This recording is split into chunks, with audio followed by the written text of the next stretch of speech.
শেখ হাসিনা জনসম্মুখে বক্তব্য দিয়েছে ইন্ডিয়াতে, এবং সে বাংলাদেশে নির্বাচন বানচালের কথা বলছে। আমরা ভারতীয় এম্বাসির যারা এখানে রয়েছেন, ভারতীয় গোষ্ঠীর যারা শুনছেন, আপনি যদি আমার খুনিকে ওইখানে আশ্রয় দেন, যদি তাকে সেখানে বাংলাদেশের বিরুদ্ধে ষড়যন্ত্র করার আশ্রয় প্রশ্রয় দিয়ে সুযোগ করে দেন, আমরা মনে করব আপনারা ডিরেক্টলি বাংলাদেশের জনগণের সামনে যুদ্ধে জড়িয়ে পড়ছেন।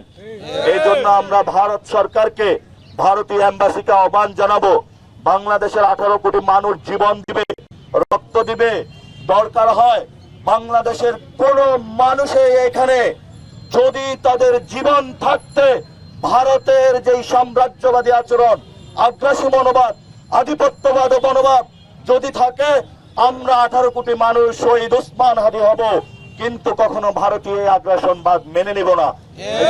তাদেরকে আহ্বান জানাবো, এইসব উস্কানিমূলক কর্মকাণ্ড আপনারা বন্ধ করুন, জনগণকে সম্মান করুন। বাংলাদেশের মানুষের মধ্যে যে আবেগ তৈরি হয়েছে, বাংলাদেশের মানুষের মধ্যে